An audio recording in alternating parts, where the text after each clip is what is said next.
Assalamualaikum warahmatullahi wabarakatuh. Berjumpa lagi dengan kami yaitu Deus Pasti NIAAA. Dimanapun teman-teman berada, semoga kita diberikan kesehatan dan mudah rezeki oleh Allah Subhanahu Wa Taala dan yang pastinya sehat selalu. Pada hari ini kami akan menceritakan 7 kisah yang menyebabkan Nabi Muhammad meneteskan air mata. Bagi teman-teman yang telah mendengarkan kisah ini, semoga kita diberikan hidayah oleh Allah Subhanahu Wa Taala. Amin ya rabbal alamin.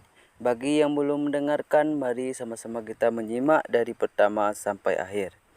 Jadi langsung saja ke kisahnya. Jadi sebagai manusia, Nabi Muhammad SAW pun pernah mengalami rasa duka, sedih dan menangis. Namun kesedihan itu bersifat temporal dan tidak menguasai seluruh perasaan beliau. Rasulullah SAW adalah orang yang paling tegas dalam memutuskan suatu perkara. Namun beliau juga orang paling lembut dalam bersikap. Beliau adalah sebaik-baik teladan bagi umat manusia.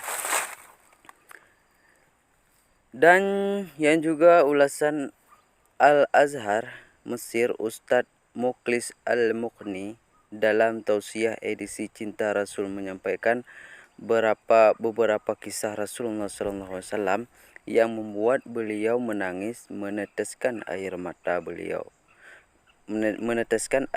mulianya.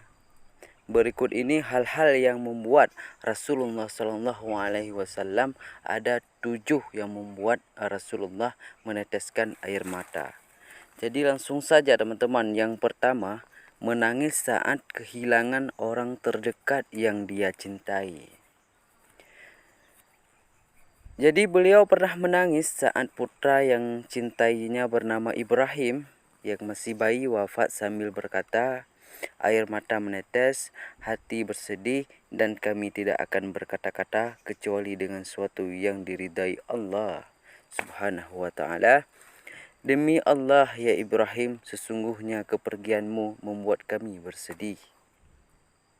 Beliau juga pernah menangis saat berada di makam ibunda tercinta Sayyidatul Aminah binti Wahab yang diikuti pula oleh orang-orang di sekelilingnya.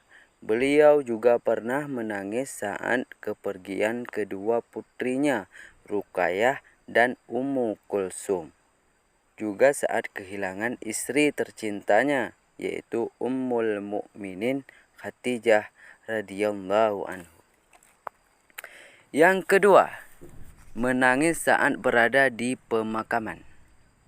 Jadi Nabi pernah juga menangis di tempatnya saat memakamkan salah seorang sahabat. Sambil memberikan nasihat, beliau bersabda, wahai saudara-saudaraku, bersiap-siaplah untuk kematian ini. Yang ketiga, menangis saat sedang solat berhadapan dengan Allah Azza wa Jalla. Ini yang sering beliau alami hingga suara isak tangis di dadanya terdengar oleh para sahabat yang menjadi makmum beliau. 4. Menangis saat memikirkan nasib umatnya. Jadi beliau menangis khawatir jika umatnya tidak selamat ke syurga. Saat meninggal pun yang keluar dari lisan mulia beliau adalah ummati, ummati, ummati. Umatku, umatku, umatku, kata beliau. Dan yang kelima yang membuat Rasulullah meneteskan air mata, menangis saat membaca dan mendengarkan Al-Quranul Karim. Al-Quranul Karim. Beliau pernah menangis saat sahabat Abdullah bin Mas'ud membaca ayat yang artinya, maka bagaimanakah halnya orang kafir nanti apabila kami mendatangkan seseorang saksi Rasul dari tiap-tiap umat dan kami mendatangkan kamu Muhammad sebagai saksi atas mereka itu sebagai umatmu. Ayat An-Nisa halaman 41. Beliau meminta agar Abdullah berhenti usai membaca ayat tersebut dan terlihat air mata menderai membasahi kedua pipi beliau sallallahu alaihi wasallam. Dan yang terakhir yang membuat Rasulullah meneteskan air mata, yaitu menangis ketika berdoa memohon pertolongan dan kemenangan kepada Allah Subhanahu wa taala. Hal itu pernah terlihat pada malam perang Badar, di mana para sahabat sedang tertidur lelap. Rasulullah sallallahu alaihi wasallam mendirikan salat di bawah pohon lalu berdoa sambil menangis. Demikian 7 kisah populer yang menyebabkan Rasulullah sallallahu alaihi wasallam menangis.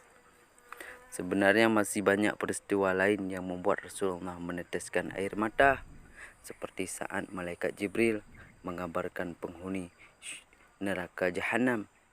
Masih banyak lagi peristiwa lainnya yang diceritakan oleh dalam sirah Nabawiyah. Semoga kita dapat mengambil hikmah dan iktibar serta diberi taufik agar bisa meneladani Rasulullah sallallahu alaihi wasallam dalam kehidupan kita. Demikian kisah singkat, masih banyak kisah-kisah yang Nabi Muhammad sallallahu alaihi wasallam meneteskan air mata, tapi ini yang kita ketahui. Wabillahi taufiq, semoga bermanfaat bagi teman-teman semua. Wabillahi taufiq wal hidayah. Assalamualaikum warahmatullahi wabarakatuh.